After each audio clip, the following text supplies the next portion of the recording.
Welcome, everyone. We'll go ahead and begin our Education Administration Committee. I'd like to welcome everyone. But before we begin, let's have the clerk call the roll. Representatives Baum, Bolso, Butler, Sapicki, Fritz, Gant, Gillespie, Haston, Hurt, Lafferty, Love, McKenzie, Parkinson, Reagan, Ritchie, Stevens, Warner, Vice Chairman Slater, Chairman White. Mr. Chairman, you have a quorum. Thank you very much, Madam Clerk. Before we begin, as far as announcements or recognitions, we always like to in this committee for our guests, we always start our committee out with a prayer because we have to make decisions what's best for our young people, and we need wisdom and guidance. Vice Chair Slater, would you mind doing us the honors? Let's bow together.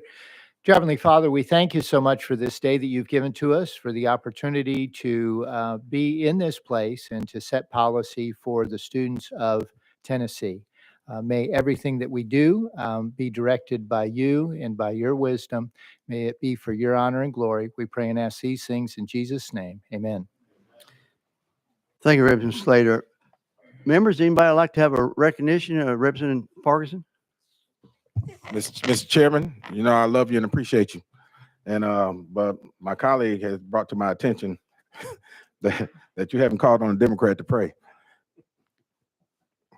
Well, I need to make a correction on that. I always go to my vice chair, but go ahead. We'll catch you. I tell you, you want to do it next? Okay, we got you. We got you down. Representative Parkinson has the prayer next committee. You got to be on time. Yeah, exactly. Okay, members, anyone else want to be recognized? Seeing none. Okay, members, a few things. We have 9 bills on the committee. One of them is the House Joint Resolution. We're going to start with that. We have some students with us today who are going to speak on one of the bills, the one by Chairman Haston. We'll probably move them up as soon as Chairman Haston gets here, but we'll go with the regular calendar at this point. So members, we're on House Joint Resolution 785, which is the confirmation of the appointment of Dr. Tanya Reynolson with the UT Martin Advisory Board. And we have a motion and second on that. I'm going to recognize Representative Darby to introduce. Thank you, Mr. Chairman and committee. It's an honor today to be here before you. Dr. Tanya Reynolds has spent a majority of her career as an optometrist serving patients in West Tennessee. Her affiliation with UT Martin began with her father, who attended Martin for both his undergraduate and graduate degrees. She then attended Martin for her undergraduate degree, where she played on the university basketball team and met her husband, who played on Martin's football team. Following this, she attended the Southern College of Optometry and has owned and co-owned 2 of her own practices in Camden and Waverly. Currently, she is a senior eye care director of Acuity Eye Group and a co-owner of Rural Healthcare Education Center, a nonprofit, while focusing on continuing education for rural eye care providers. Dr. Reynolds has served on several professional and associational boards, including service as a past president of the Tennessee Association of Optometry Physicians and UT Alumni Association, Benton County Division, as well as appointed by Governor Haslam to the Tennessee State Board of Optometry. Dr. Reynolds is also a recent second-time graduate of UT Martin, completing her MBA in December of 2023. And Mr. Chairman, that's what I have on paper, but y'all are friends. On a personal standpoint, the board couldn't ask for a better member. She serves her family, her community, and West Tennessee in a way like no other. She's raised 2 great kids, and she's off the charts in my book. Wonderful. Thank you, Mr. Chairman. Thank you for making that introduction. Members, without objection, we're going to recess, and we're going to have recognize Dr. Reynolson. It is S-O-N, Reynolson. Okay. I didn't know if I put an O and an N instead of an S there. If you will, just turn your mic on and make sure, just identify yourself for the audio-visual stream, and you may begin.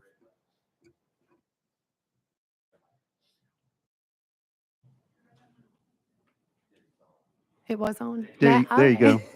Thank you. So I'm obviously homegrown from West Tennessee. I played basketball at UT Martin. I went to UT Martin. Interestingly enough, my father went back to get his second degree while I was playing basketball. So we were in school at the same time. So yeah, I come from a long line of educators. My grandfather was a principal and a teacher. My grandmother was a teacher. My dad was actually a teacher in adult education. So education kind of is in our blood. I'm super excited to be able to serve on this board, the advisory board for UT Martin. I think it's a great honor. Thank you for having me too.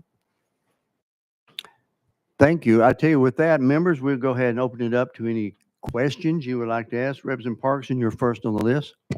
Thank you, Mr. Chair. I'm trying my best to, my print is a little too small. Can't really see. That's Well, that's because you're over 40, maybe. Right.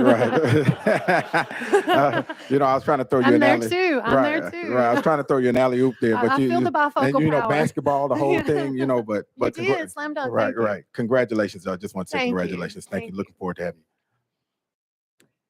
you. Chairman Reagan. Thank you, Mr. Chairman, and thank you for being here. Thank you for being willing to take on this task.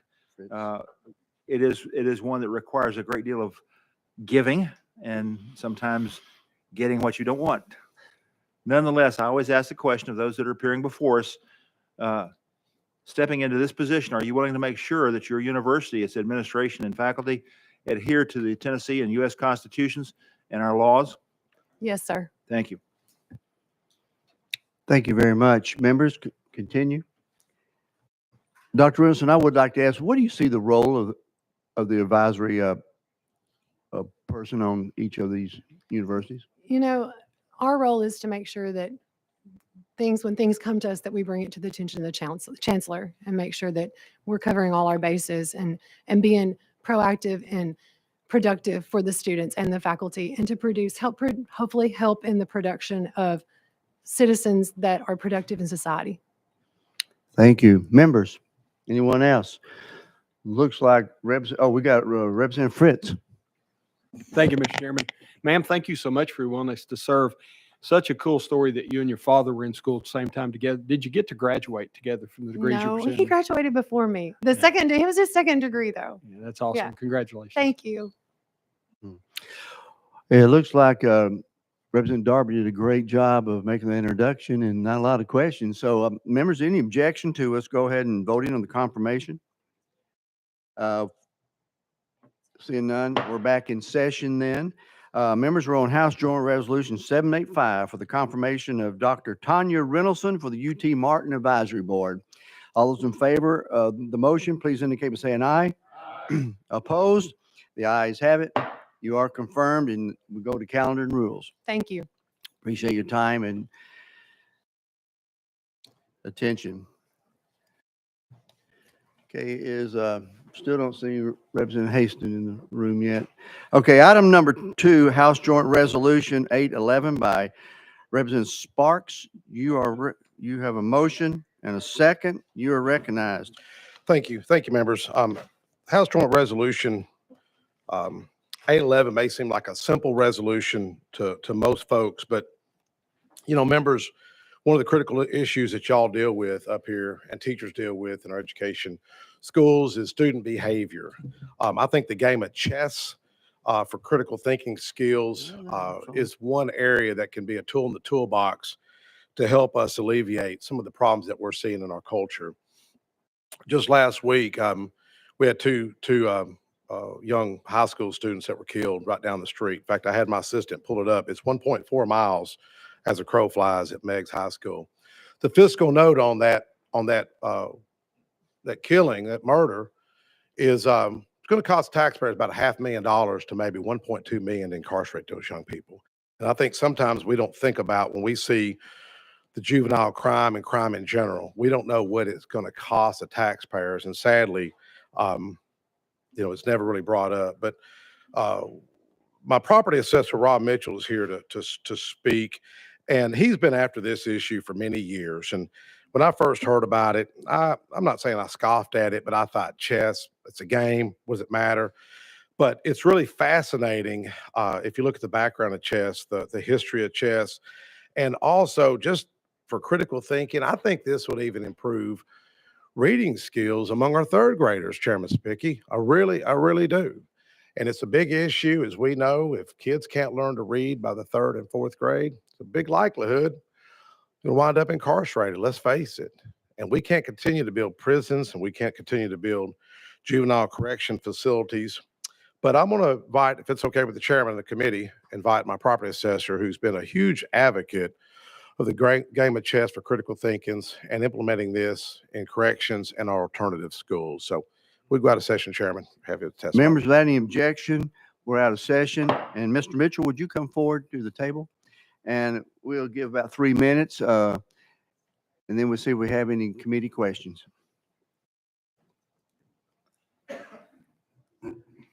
Just state your name for the AV. Okay, push that on button one more time. There you, Is it on now? there you go. Can you hear me now? Rob Mitchell, Assessor of Property, Rutherford County, Tennessee. You are recognized to make your comments. Thank you very much. Probably a lot of you are wondering what in the world is a property assessor doing testifying before an education committee about the game of chess. For many years now, chess has been a personal passion of mine and one that I have fought to get into the educational system starting back in 2003 when my own children were attending Walter Hill Elementary. Chess is used and recognized worldwide as a way to teach critical thinking, conflict resolution, and impulse control in children. It has proven that it will increase reading skills between 40 to 60%, depending on the grade that you're going into. The most marked increase was between third and fourth graders in the reading skills. Higher mathematics skills, 40 to 50% increase. This program is currently used and is being rolled out in Pakistan to 6 million children. Mr. Jerry Nash, who I'm working with, is today in Trinidad, speaking with the Department of Education in Trinidad about their high juvenile crime rates and how integrating chess into their instructional systems can help alleviate that. This program is being used in Alabama. It's being used in New Hampshire. It's being used in New York. It's being used in South Carolina. And I believe we should use it in Tennessee. To that point, I reached out and got a grant from Marcus Lemonis, who is the chairman of Camping World. He also has a TV show called The Prophet and another HGTV show called The Renovator. He granted $5,000 to Rutherford County, which allowed us to purchase chess equipment for every single high school. Now, when you're looking at a return on investment, you cannot equip half of a junior varsity football team for less than $50,000 to $100,000. I believe that we should investigate this, and we should at the very least do our best for our children so that they have the type of life that we hope that they will have. Thank you so very much. Members, anyone have a question of our guest, Mr. Mitchell? Mr. Mitchell, thank you for taking the time. We got some, Representative Ball? Thank you, Chairman White, and I'd like to welcome Mr. Mitchell here. He's, as he mentioned, from Rutherford County and maybe on to something here. I guess my question is, how do you see this playing out in a school day? Would this be something that students are engaged in the mornings or in the after school, or would it be during the school? How is it implemented during the school day? Well, thank you, Representative Baum, and you are my representative, so thank you very much. The program that is currently in place that's being used and promoted by the International Chess Federation is a process where chess is actually integrated into the current lesson plans that the teachers have. So you would actually train the teachers how to use chess and chess principles in their normal lesson plans. So the children and the teachers can meet the metrics that they already have to meet that are set by the Department of Education. And they retain the children retain the information better because it is impacting their tactile senses where they're looking, they're seeing, they're touching, and they're interacting. So We would start out with professional development for the teachers. We would work it in, they'd work it into their additional lesson plans. We'd then expand to give opportunities for the children to play chess beyond the normal school day. If they want to play it after school, make the equipment available. There's a whole lot of additional activities that children are given permission to do if there is a sponsor Thank you. for it. So the natural progression from that is the children are exposed to it. They learn, they like to play. They can take pocket chess sets during their lunch breaks and play. They're off of their phones. They're interacting with their peers, and they're learning that you can disagree with someone and really not like them over the chessboard, but just because you lose, you don't have to pick up your fist and hit them or pick up a gun and shoot them. You shake their hand, you congratulate them for a game well played, and you try to learn from your mistakes, which is something that all too often we forget how to do. We may need some chessboards in politics. I carry Thank some you. with me. There we go. Anyone else like to ask the question of our guest while he's here? Mr. Mitchell, thank you so very much for giving your time and coming here Thank and you. supporting Representative Sparks on this. Thank you so much. Thank you. We're back in session. Members, any question of Representative Sparks at this point? Question has been, let me double check something real quick. Yeah, the question has been called for. Any objection to the question? Seeing none, all is in favor of House Joint Resolution 811 by Representative Sparks. Going on the calendar and rules, indicate by saying aye.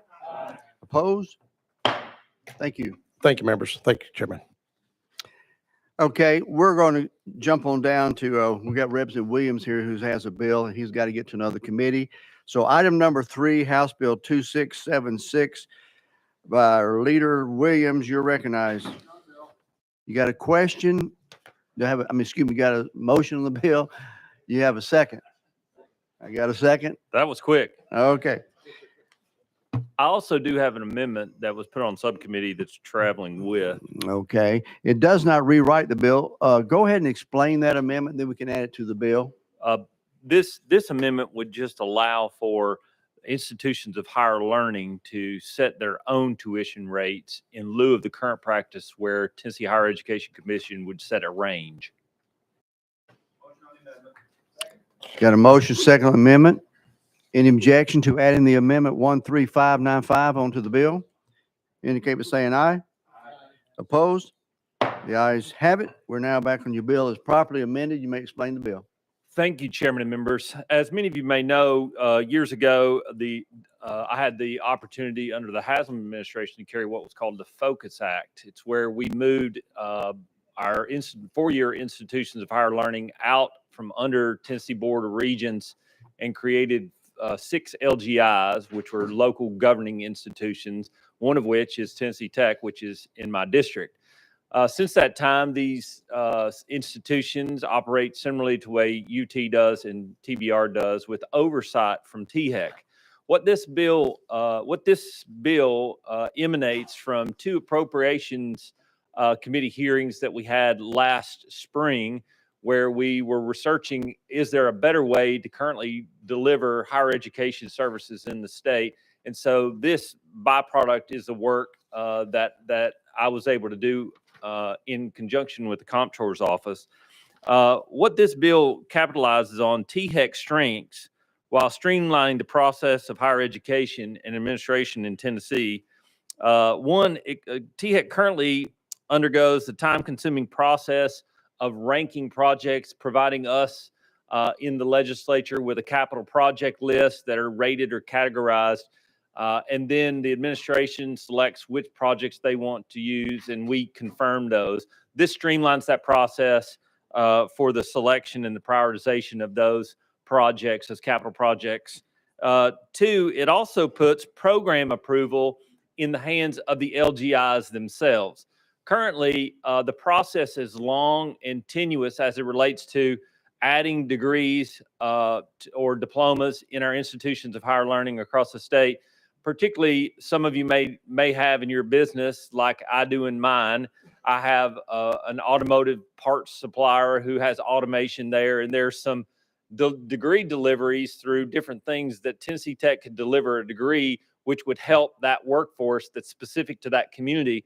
But a lot of times it would take longer for us to deliver a new diploma or a new degree in that institution of higher learning than it would be to recruit that business, them to come there, relocate, and start their business, therefore missing the window of opportunity to train that workforce for them.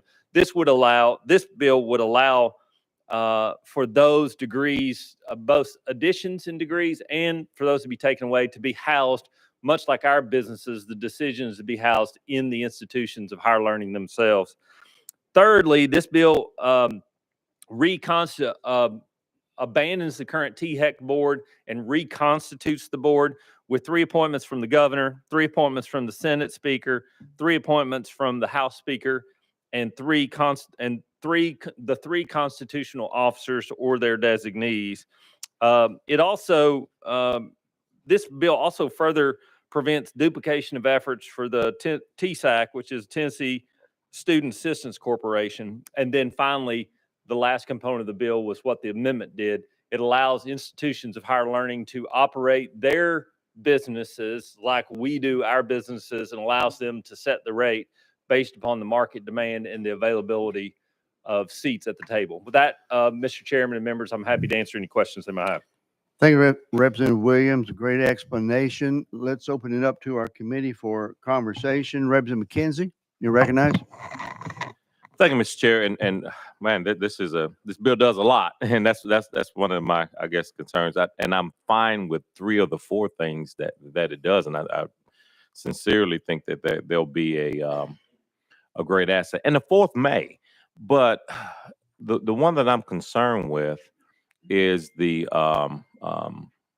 allowing basically the schools not to go through a vetting process that's centralized to create their degrees. And so I guess just maybe a question to the chair is there any way I could ask THEC, why does it take 16 to 18 months to get a degree conferred currently? Yes, sir, Reverend McKenzie. We do have some speakers who have signed up, and one is Dr. Gentile from THEC. If he's not requiring you to, if you want to come up and address that question. Without objection, we are in recess. Representative McKenzie, you're recognized. Thank you, Mr. Chair. So you've heard my question. You know, the current process, like I said, I like having a central organization because they're more looking at, okay, well, Tech has this degree, but UT Southern may have it as well, or MTSU has it, and we could streamline it. But I get from the university standpoint, it takes an exorbitant amount of time. And as the sponsor described, there may be an emerging need within a community. Why are you all so slow to respond to these requests? Yes, sir. Stephen Gentile, Executive Director of the Tennessee Higher Education Commission. I started on the commission as Executive Director back in November of last year, 2023. And it was clear that coming into that role, we had a need to address a number of things with our institutions that rested on not communicating well with our institutions. As Executive Director starting in November, we've had 3 convenings with university provost, TBR provost, our commission as well, to take that average length of a year. We've implemented procedures and changes to take that average length of a year for approving academic programs down to 3 to 6 months. And that was an immediate change that we made as early as January. Involved in that process, we have a public comment period that we ask institutions to weigh in.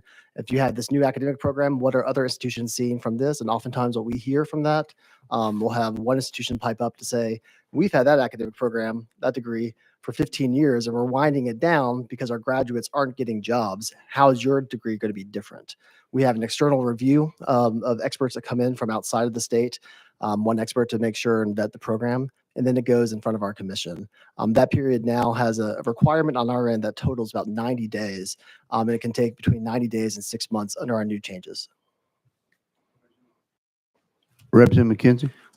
Thank you. Thank you for that answer. So what I think I hear you saying is you've identified that as being unacceptable. Yes, sir. And that our current practices don't yield these kind of time delays. And The practice that we're just now implementing. Yes, sir. okay, thank you. Okay, let's go next to Chairman Lafferty. Thank you, Mr. Chairman. Are you, is your question of the guest? I apologize. No, I'd like to ask the sponsor. a question. Okay, let's see if anybody else wants to ask our guest. Chairman Reagan? Thank you, Mr. Chairman, and thank you for being here, sir. We appreciate your attendance. If you don't mind, sir, would you contrast what's proposed in the bill to what you just explained as the changed process? And let me make sure that you have the change already implemented. Is that correct? Yes, sir. All right, would changes you were included- contrast what's proposed in the bill to what you're wanting to do, both in terms of time and efficiency? Yes, sir. Again, as of this January commission meeting, we are now going from 3 to 6 months for our academic program approval. Our current responsibilities as laid out in statute is that we approve or disapprove. By we, I mean the board, our commission, all degrees that are proposed by Tennessee Board of Regents in our universities at all levels, from associate degrees, bachelor degrees, and graduate programs. They go through our review process, as I just laid it out here a second ago. What this bill does is take away our approval and disapproval of all academic programs and leave it to us to review new associate degrees at institutions that offer bachelor degrees and bachelor degrees at institutions that offer associate degrees. We review those. We review new academic programs that change a mission of an institution, that go into a new field. For instance, if ETSU were to add on a new agricultural program, which they don't have, that would come to our board for review. And those are the primary changes to it. So our approval and disapproval of all degree programs will go away. Chairman Reagan? Yes, please expand on the time there element. You've said it takes your institution, I think, up to 6 months. Yes, sir. So under the proposal that the individual institutions do this, what is your estimate of the time it would take them to do it? On our understanding of this bill as it's written right now, the review is just a review. And I do not know how long that would take. I don't imagine it would take much time at all until our next commission meeting for the board to review those items. But for most degrees, they would not come to us for a review. If it's a bachelor degrees at an institution that has similar bachelor degrees, it wouldn't come to us at all. And so there would be no time for approval. It would just go to the governing board at the institution. Thank you. Thank you. Chairman Sapicki, I think you had a question while we're out of session. I do, and I'm trying to get a better understanding here. So we heard about the capital plan that you guys put forward as a recommendation on prioritized basis. Can you explain how that process works right now? Yes, sir. Yes. Right now, this is the change, as Representative Williams mentioned, coming out of focus. When we went from having 2 governing boards to take a prioritized list together to 8 with the 6 LGIs, we turned that over into an RFP process, or request for proposals, where we ask institutions and we limit how much they can submit to submit project and proposals based on our strategic higher education master plan. For one, how does that project go towards meeting workforce development or degree attainment? How much planning has gone into this building as well? What have you thought through the programming? Is this building going to be ready to go as soon as the legislature allows it to be in the budget? And right now, we have a deadline to get that prioritized list to Finance and Administration by early September. And so we ask institutions to submit those materials to us typically in July for us to review for the upcoming budget for the next year. Follow up. Does THEC provide a buffer between the universities and the funding bodies to try to come up with a rational basis of how you prioritize to make sure that we don't have our major systems of UT and Memphis getting all of our dollars where it's spread out amongst the whole state? Our current process right now relies on readers within our agency and also others coming from other agencies like ECD and Labor Workforce Development and some others. Those reviewers are not petitioned directly by presidents or government relations teams. It provides a very distilled review so that we can then fund, well, we should recommend, I should say, prioritize what buildings most meet the needs of the state. And so we were created to be that buffer between administration, General Assembly, and the institutions for just that purpose. And that's follow-up. Okay, follow up. And then you said they have to submit those by September or something of every year? We need to submit our prioritized list. It goes in front of our commission as well, the Higher Education Commission. That budget timeline is roughly in the fall for the administration. and we get the materials to us typically in June or July. And have any of the institutions had any trouble meeting that deadline? Not to my knowledge, sir. Thank you. Okay, anyone else of our guests? Seeing none. Thank you, Dr. Gentile. Thank We're you. back in session. We're on our list, Representative Lafferty. Thank you, Mr. Chairman. Wanted to talk about the amendment first, the relinquishing of the tuition setting back to the institutions. What kind of limiting factor is there? I'm a product of the day when they were having double-digit increases in tuition. So what would prevent those days from coming back again?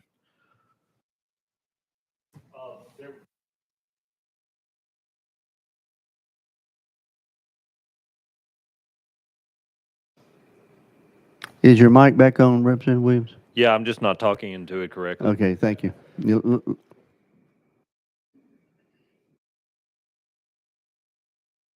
Yes, there are no caps in it now. It would simply be based upon a decision based upon the individual institution, based upon the market conditions surrounding their decision. For instance, if the legislature decides that we want to give our educators in higher education a 4% raise this year, half of that 4% has to come from the institution of higher learning.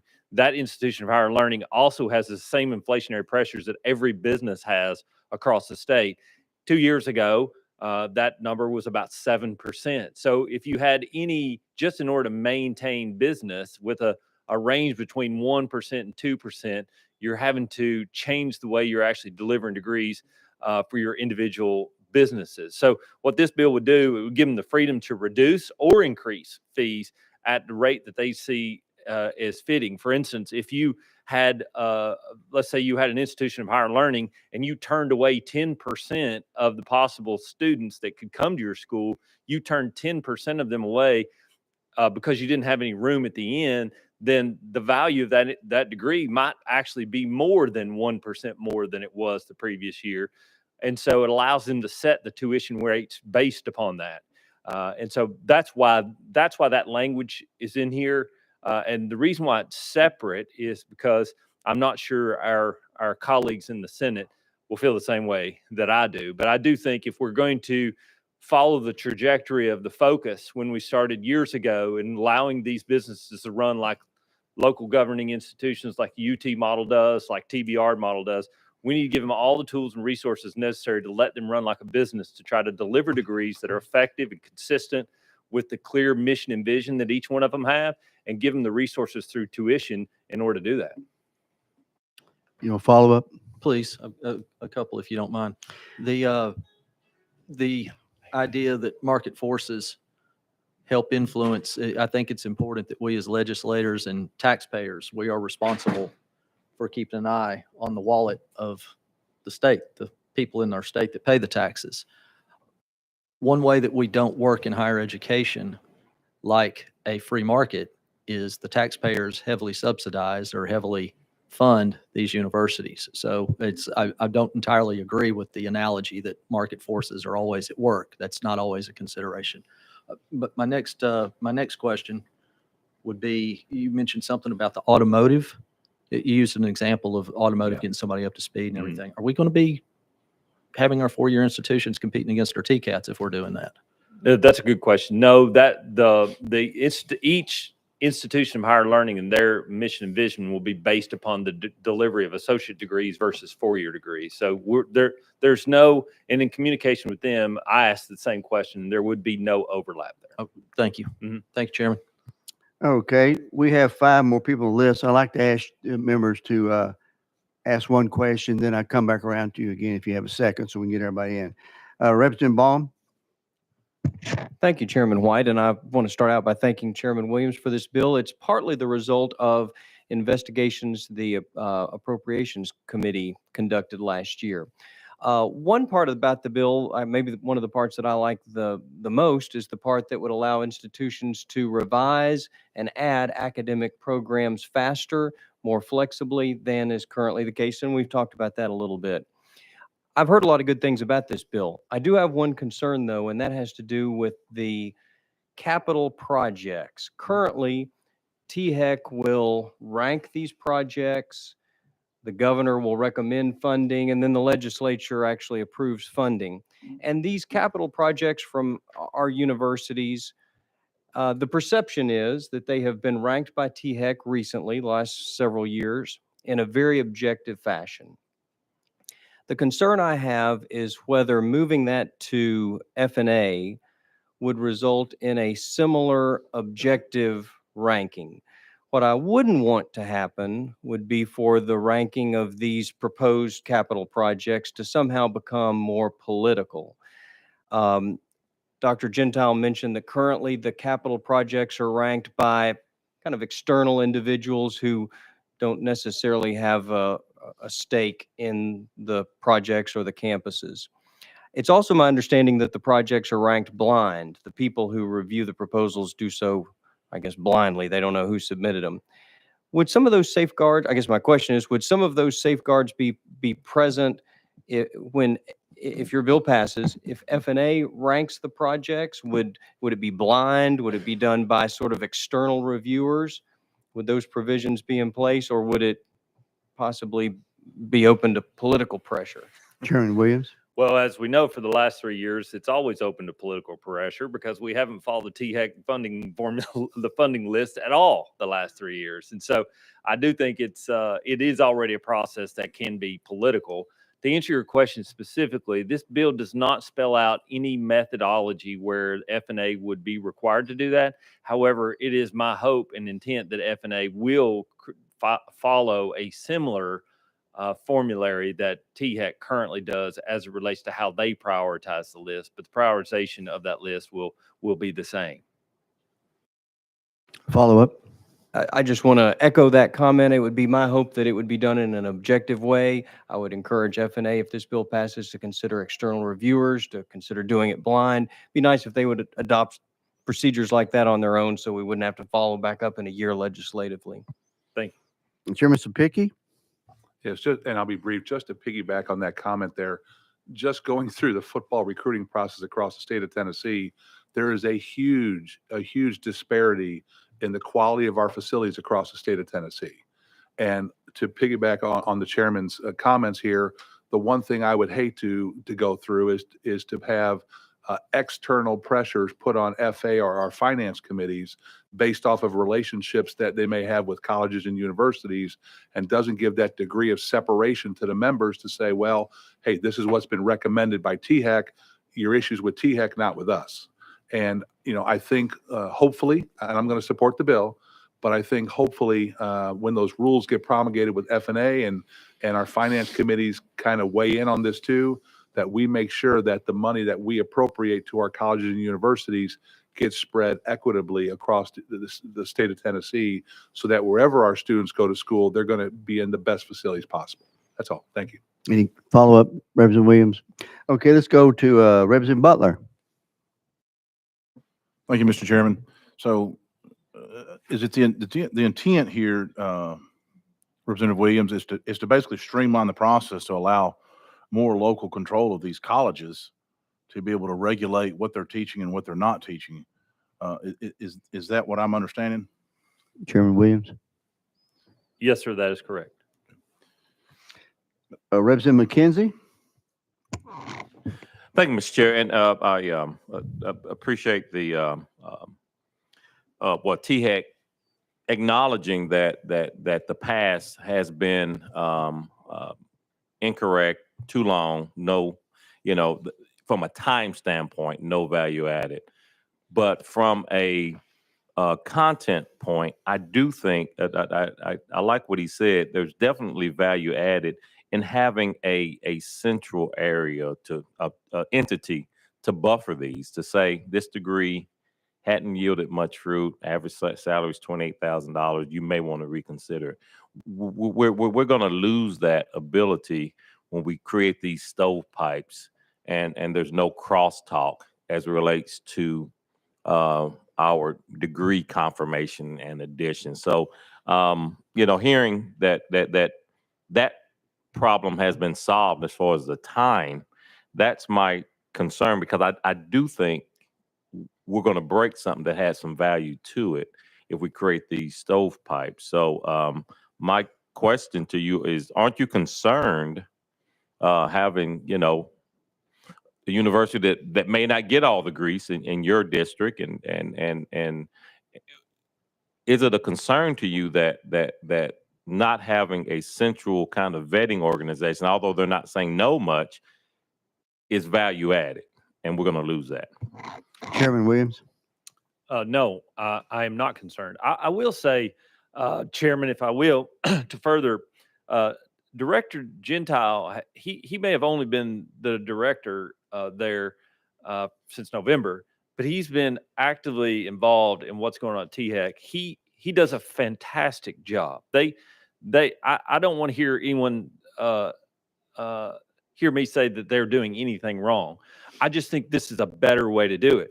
They're still going to be doing TSAC just like they've always done. They're still going to be doing our data collection, which nobody in state government does data collection surrounding our students like THEC. And so that will be preserved there. They also, because they're so good at data, they're also the ones who develop our outcome-based formula, which allows us to fully fund schools based upon that formulary, based upon performance and retention and all the matrix that they've designed with their partners to do that. So there are some great things to do there. It's not as if we are eliminating entirely what THEC is doing.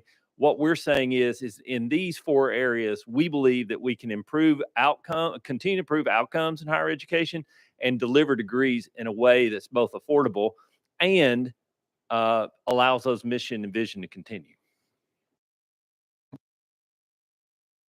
Thank you, sir. Members, we have one of the people on our requested list to talk is our comptroller, and since he's here, without objection, I'd like to go out of session, let him come up and make a few comments. Out of session. Comptroller Mumpower, you know the drill. You're recognized. Thank you very much, Mr. Chairman, members of the committee, Jason Mumpower, comptroller, but I think in this case, more relevant, THEC commissioner. I serve as a THEC commissioner by virtue of the fact that I'm comptroller. I certainly appreciate the questions I've heard today and certainly appreciate Representative Williams bringing this bill. As a THEC commissioner I'm in my 4th year now. I can tell you the mission of the comptroller's office is to make government work better. And I believe as a THEC commissioner that this bill makes government work better. The academic program creation issue is truly a workforce issue in Tennessee. I have personally seen in the area I live in jobs lost because of an overly bureaucratic process that prevented a bachelor's degree from being created for almost 2 years.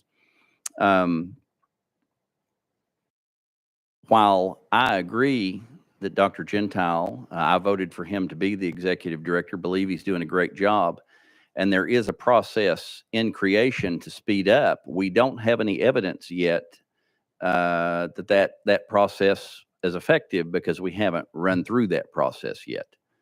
I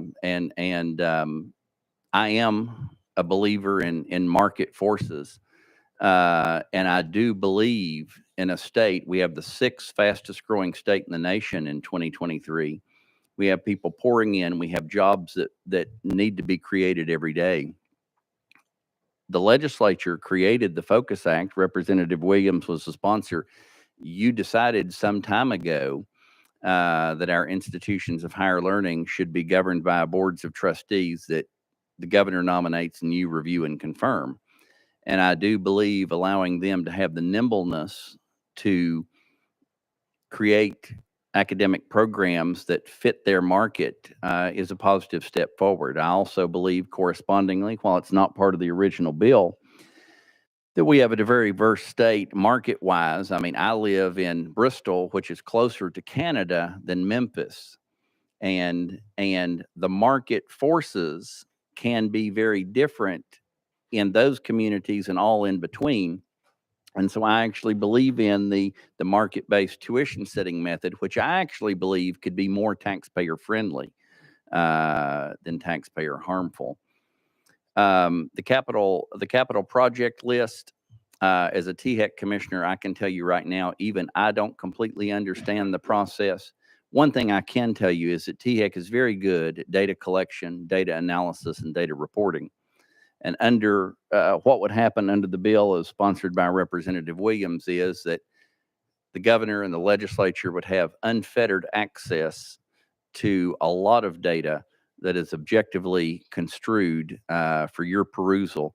As the representative said, for years now, the governor and the legislature have deviated in your direction. You have gone in your direction as you see fit for the state, and I think that's been a positive direction.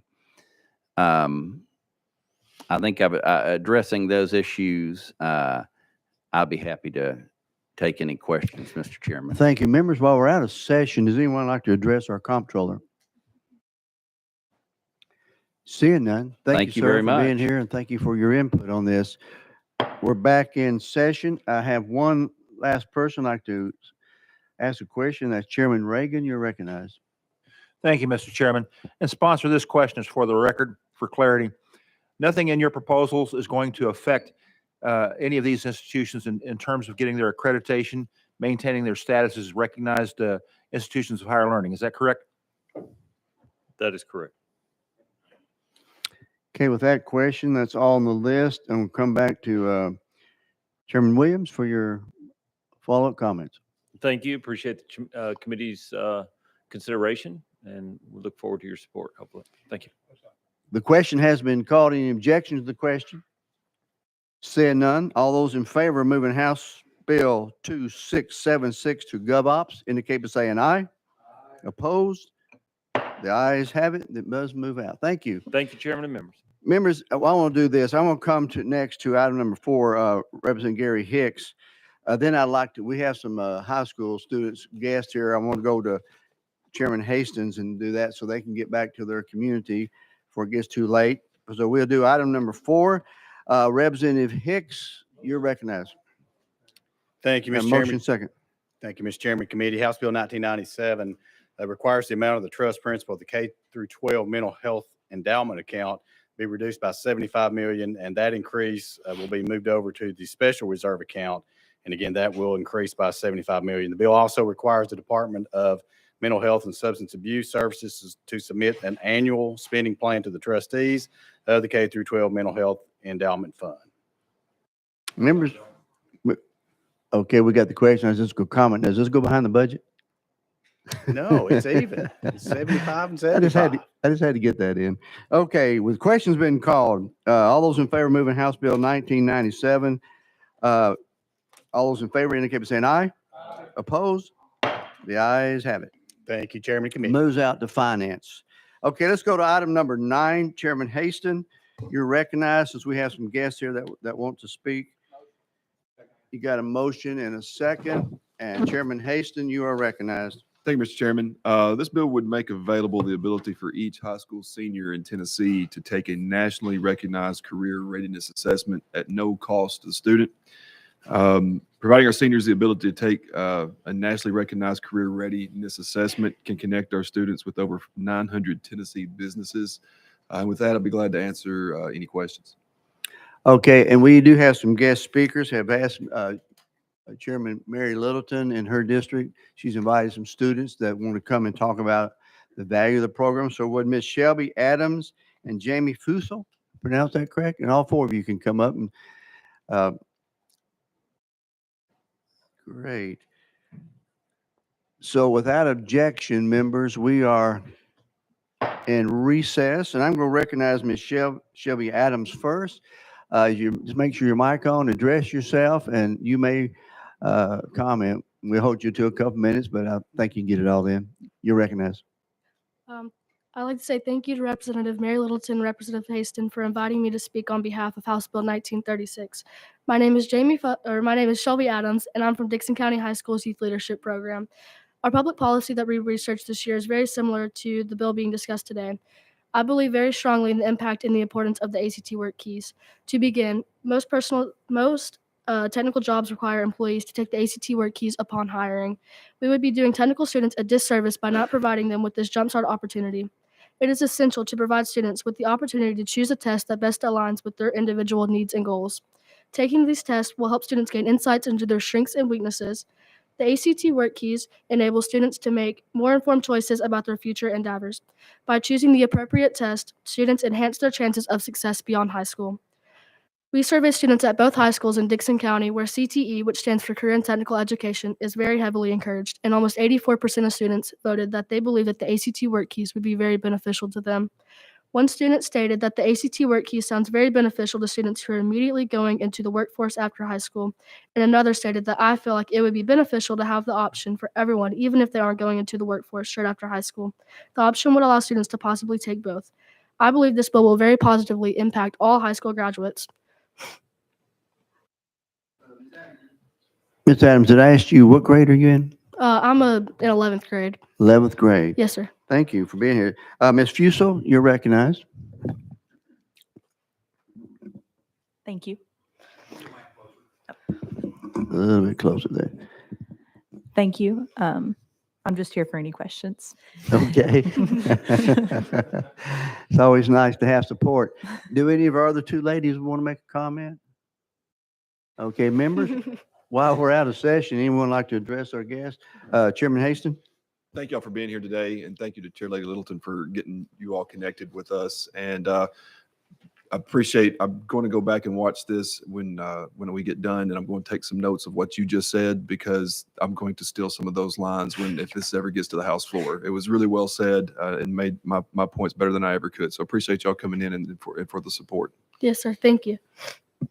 Representative Bolso, do you have a comment? Question, I mean? Yeah, question, Mr. Chairman. And I'll direct my question to Ms. Adams, who was the most loquacious of the panelists that we have here today.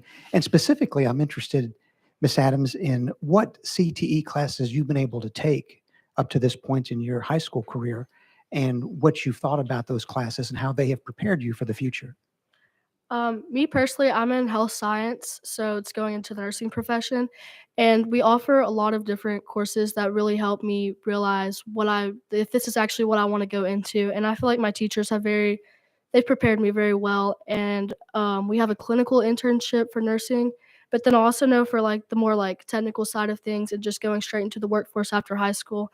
We also have like work-based learning sites, so you can go to your actual job site and really get a feel for what the real world's going to be like after you graduate high school. Representative Bolso? Thank you, Mr. Chairman. Just one follow-up. You obviously present yourself as a remarkably poised young lady who is very comfortable even speaking before a committee of the legislature. Is there something in your education there in Dixon County that has allowed you to present yourself so maturely and so well to us today? So I've taken a few classes that I feel like have really prepared me for this. So we have like our youth leadership program, which is like student government at our high school. And then also just like some dual enrollment classes. Like I know we have a communications class, which just really helps you with your speech and everything. And I plan to take that next year. Thank you. State one more time, the high school y'all attend? Dixon County High School. Dixon County High School. Good, fantastic. Chairman Reagan? Thank you, Mr. Chair, and thank you for being here. I'll echo the comments. You've done a very good job. I do have some questions, though. You mentioned student government and your studies as to supporting this bill. Could one of you recap how you saw that going and how you came to your conclusions? What other factors did you consider? Anyone want to take that on? I got it. So when we Ms. decided Fusel. to research the bill, it was really because we felt like sometimes the technical students didn't get as much of a representation as college people who want to attend college in the future want to. And so through our research and through asking people, just do you feel represented? Do you feel like a test better suited for you would help you? We came to the conclusions that we did. Chairman Reagan? Thank you, Mr. Chair. And a follow-up. Thank you for that reply. Let me ask the two young ladies here to the other side what your comments are. And when you do, address yourself with your name and so that those listening at home will know your name. My name's English Smith, and we were just looking into it, and we asked many different students how they felt about it, and they felt like it wasn't necessarily as fair for students that weren't going to college for them because they don't have a test that is suited for them. And also you'll get like feedback, not just for non-college, the non-college or the college students will also get feedback on what they are like better working for, like so they could get feedback on what they should go to college for and not go to college for. Thank you. My name is Aubrey Stamper, and I feel like this bill is very important just because when you're choosing where you're going to go after high school, it can be very intimidating, but I feel like having the choice of picking where you want to go is pretty awesome, but also having the choice of picking what test that's better going to suit you. Because I know not everyone is made for college, not everyone wants to go and go straight into school. A lot of people just want to go into the workforce. So I do feel like this is very beneficial, and the student input that we've gotten has really helped as well. So Thank you. Anyone else like to address our guests? I think our high schools are in good shape. Without objection, we're now back in session. Thank you all so very much taking time to come up here and address us. Representative Littleton, we also have the parents of one of our young ladies, right? Would you like to introduce them?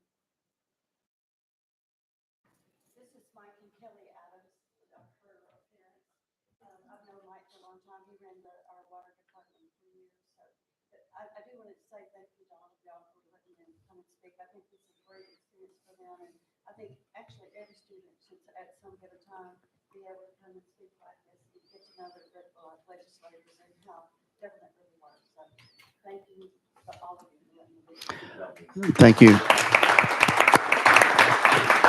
And now we'll just add, one of the members made a comment on how articulate and well-versed our student was. That comes from parents. So thank y'all. Appreciate it. Okay, we're back in session. I'm going to recognize Chairman Haston. Thank you. Again, thanks for the comments. And just to build a little bit on what they mentioned, if this bill does pass and sometime in the future, I think that it is important that we start capturing our CTE students better. I do think that if we had both of these tests, the ACT work keys and the ACT in place, students that scored higher on the ACT work keys, I think, than the ACT, I think that score should be somehow reflected in accountability to help to show the school success, so that we're capturing that even more. So y'all be looking for that bill next year, and y'all can come back up and give me some more help if we get there. But I just wanted to mention that. Thank y'all. Thank you I very renew much. my motion. The motion's been renewed. Any objection to the question being called, or we need further questions? Okay, without objection, all those in favor of moving House Bill 1936 out to finance indicate by saying aye. Aye. Opposed? The ayes have it. It moves out. Thank you all. Thank you for your presence today. Thank you, Representative Littleton. Let's go back to item number 4. Representative Rudd, thank you for letting us jump in front of you there. Excuse me, item number 5, House Bill 1837. You got a motion and a second on your bill. And you do have an amendment to rewrite, so let me go ahead and address that. It's amendment number 12682. Does that line up? Correct.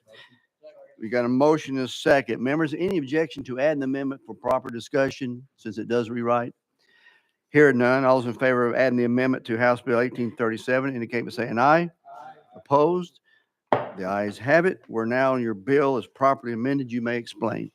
The amendment was requested by UT Knoxville, who is supportive of the bill. They helped me make it a little bit better, a little bit more friendly to what we needed to do.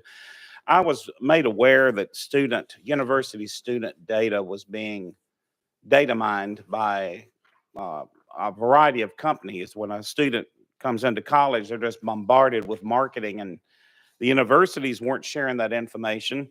And after an investigation, we found that most universities hired third-party vendors, non-university personnel, to input student data since they don't have the personnel to do it themselves. These organizations were then selling, unbeknownst to the universities, they were either selling or giving away to a satellite company marketing materials, just a variety of things, data mining the students. And so what this bill would simply do is it would require that any university using a third-party vendor to input student data first sign an agreement stating they will not share that data with anyone but the university. It does not hamper the university from sharing it. It just sends these third parties can't share it. And that's what the bill does. UT wanted an amendment so that it clarified a couple of lines so it would not prevent the organizations like the SEC and the Scholastic Sports from sharing student athletic data amongst each other, which is what we did by changing a couple of lines. And with that, this is the bill, sir. Okay, with that explanation, committee, questions from the committee? Seeing no question, any objection to the question? All those in favor of moving House Bill 1837 out to calendar and rules indicate by saying aye. Aye. Opposed? The ayes have it. Thank Thank you. you. Thank you. Item number 6 on the calendar today, House Bill 2142 by Representative Greg Martin. Sir, you are recognized. You got a motion second. You're recognized. Thank you, Mr. Chairman and committee. House Bill 2142 came to me from our school board attorney in Hamilton County, who serves as a school board attorney for numerous counties, and discovered a problem that really needs to be addressed. And that is that if you have a student who has been in trouble legally and been adjudicated in the juvenile system, and they move to a new school in another county, they may or may not know that that person has committed some major offense. For example, they might have gone to homeschool and then go to a new school, or they might have gone to Georgia and moved back to Tennessee and be enrolled in a school. And so there was no way to really address that. Currently, if a student is adjudicated delinquent of crimes such as rape, kidnapping, carrying a weapon on school property, the previous school system and the legal guardian are required to disclose these records to the new school's principal. In the scenario where a student comes from a different state or other circumstances, the student's parents may be the only person to disclose this information. And currently, the penalty for failing to disclose their child's delinquency is only a $50 fine.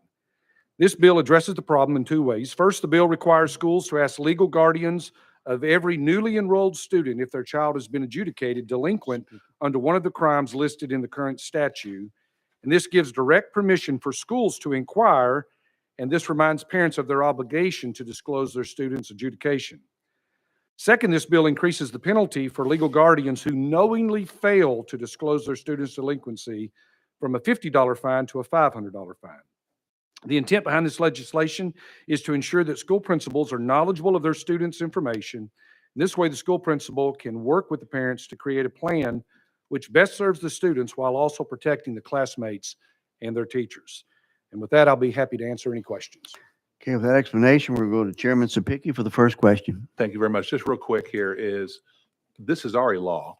And are all you doing is going from a Class C to a Class B misdemeanor? Is that it? 2 things. That is true, Chairman Sapicki. But it's also requiring the principals to ask that question of students and not just have discretion. Do I want to ask it? Do I not want to ask it? But where they have the cover of law that says we have to ask this question on a newly enrolled student. And then follow. Follow up. And then follow up on that is the confidentiality of that response still kept confidential? Absolutely. Thank you very much. Anyone else? Seeing none, without objection to the question being called, all those in favor of moving House Bill 2142 out to calendar and rules indicate by saying aye. Aye. Opposed? The ayes have it. Moves out, sir. Thank you, Chairman and committee. Item number 7, House Bill 1812 by Representative Alexander.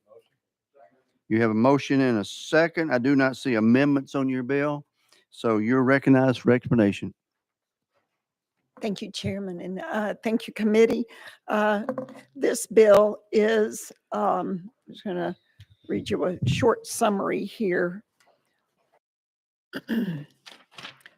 This bill requires local education agencies, your school boards and public charter schools to provide all employees, instead of only teachers, their full salary or average pay and full benefits if they must be absent from their assigned duties due to a personal injury sustained from a physical assault or a violent criminal act committed against them while acting in the course of their employment.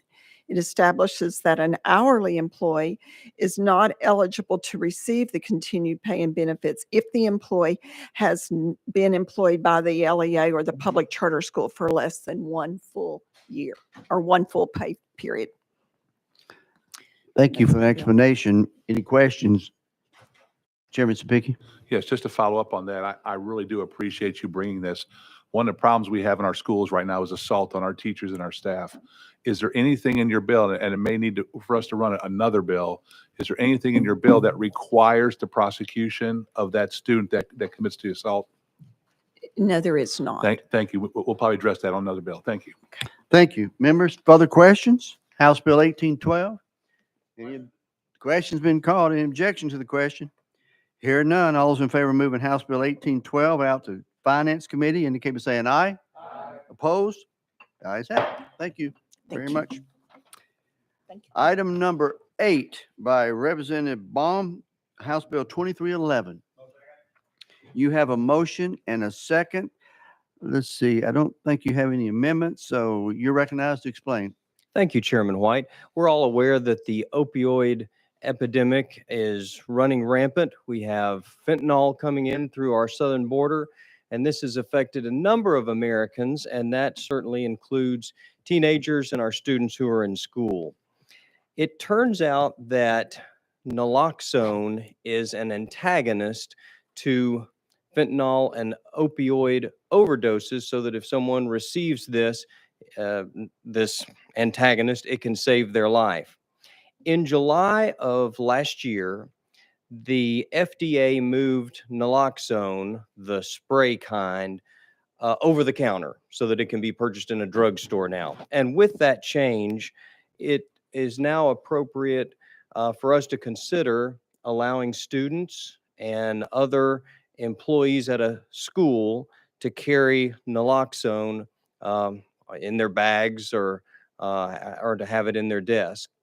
This is a bill that would state that a student or a school employee could have naloxone on them without punishment. And I'm happy to answer questions. Okay, let's go first to Representative McKenzie.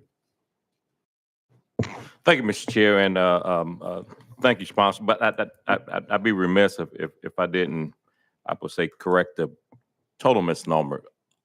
A lot of things are coming up through our southern border, and it is a big issue. But I don't want us to feel that our illegal drugs are only coming through our southern border. I think that would be a mistake to just not acknowledge that it's a scourge on our nation. But my question is,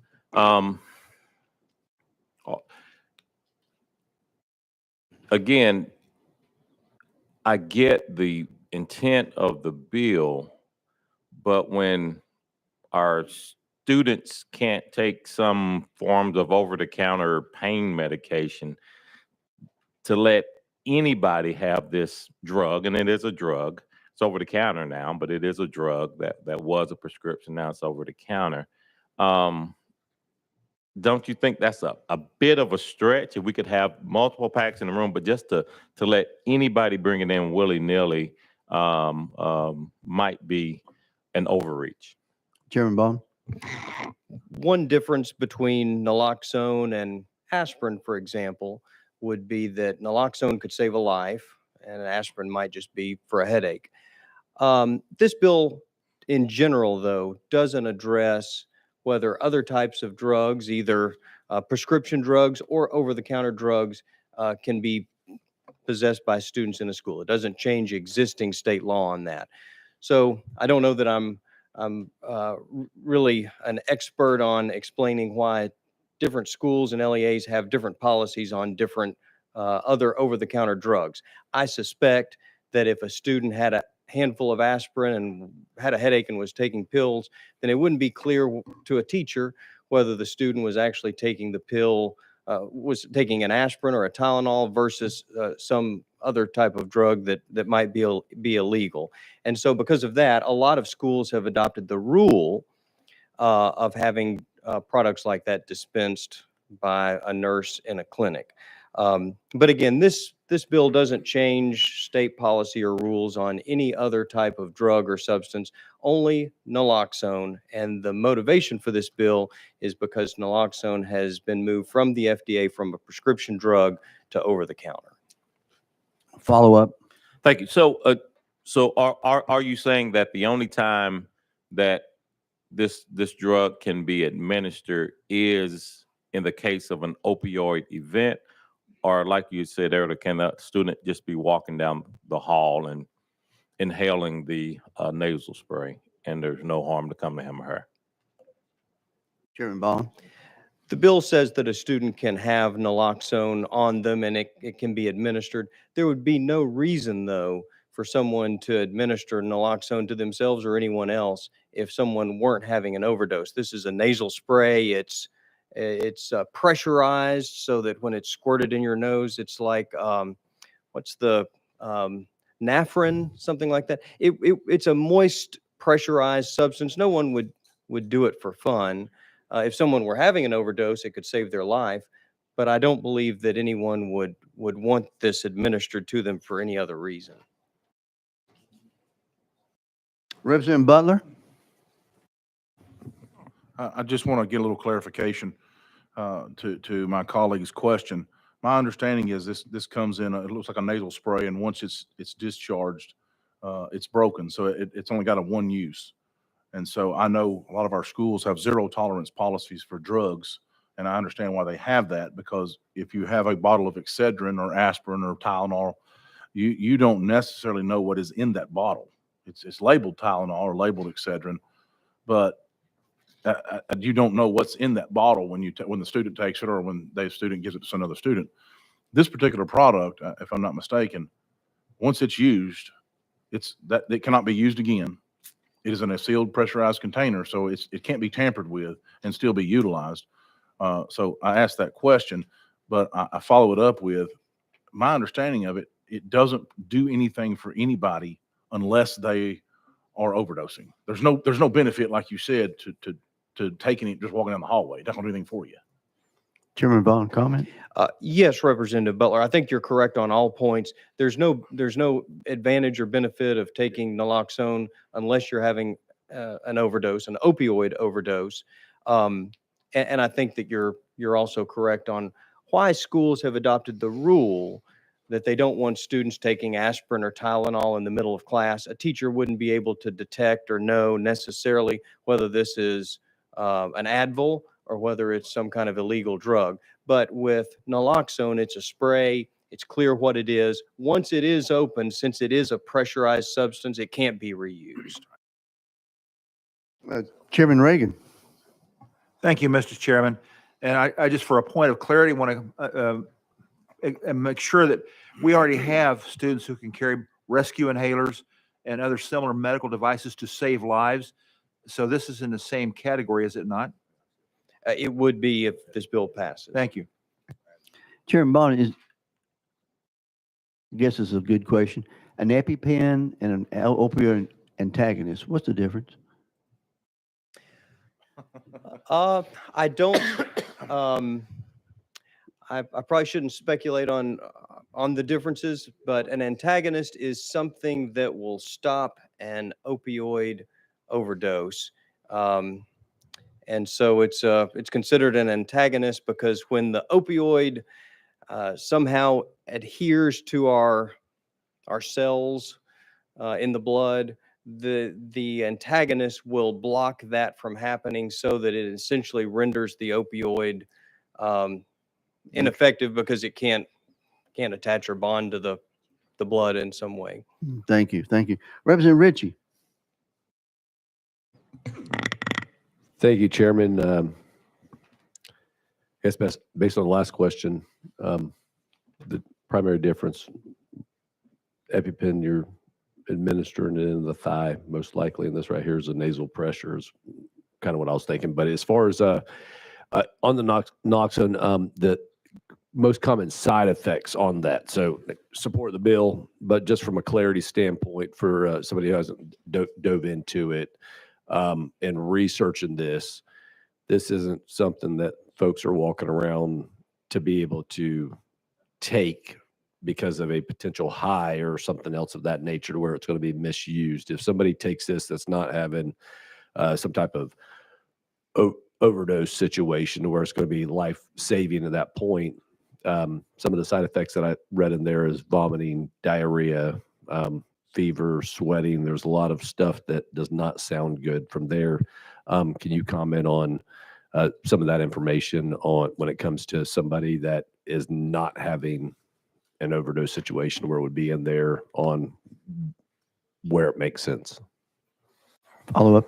Yes, Representative Ritchie, you're exactly correct. There's no high that anyone's going to get from naloxone. In fact, the pressurized moisture that's injected into your nose is probably a very unpleasant experience. You would only want it if you're having an overdose and on the perhaps on the verge of dying. Let me provide a little more information on shots versus the spray. There actually is naloxone that can be administered as a needle, which sounds like an EpiPen, and that can be administered as an IV. Those two versions of naloxone are not over the counter. And so this bill would not affect naloxone IVs, naloxone administered as an IV. It would not affect naloxone administered as a shot. It would only cover this third mode of receipt, which is a pressurized puff in your nose that we've been discussing. Thank you. Members, anyone else? We're on House Bill 2311. Representative Sapicki. Question's been called. Any objection to the question? Seeing none, all those in favor of moving House Bill 2311 out of calendar and rules indicate by saying aye. Opposed? The ayes have it. Thank you. Thank you all. That presentation. Very well done. Last but certainly not least, we have House Bill 2102 by Chairman Reagan. You have a motion second. I don't see any amendments, so you're recognized. Thank you, Mr. Chair, and it's a pleasure, especially as the last bill on the calendar, to be able to bring you a bill that is exceptionally good news. 10 years ago, we approved as a General Assembly the VETS Act, that's VETS, which provided resources to help veterans transition to higher education. The key to this was the creation of the VETS campus status. It's been a resounding success. We now have 37 designated VETS campuses, or campi, I'm not sure, where's my, anyway, with over 10,000 veteran students. This bill is proposing the VETS Bravo Act, which recognizes current VETS campuses that have gone above and beyond. And for those of you that didn't serve in the military, Bravo is a term that's used quite frequently to indicate going above and beyond.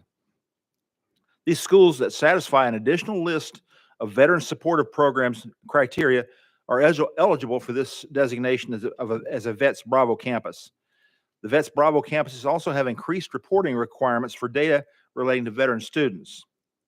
The VETS Bravo campus designation tells prospective veteran students that the school has a quality network of resources to help them assimilate.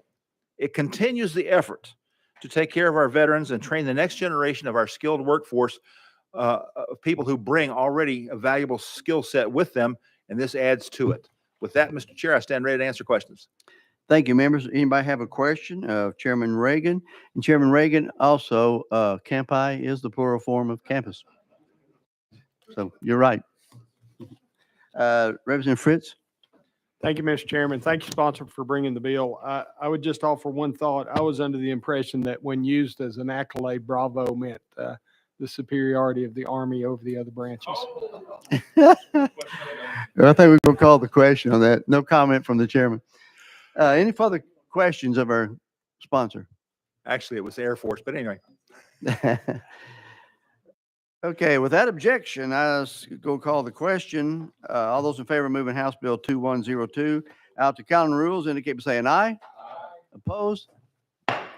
It does move out. Members, that completes the calendar. Any further comments? If not, I entertain a motion to adjourn.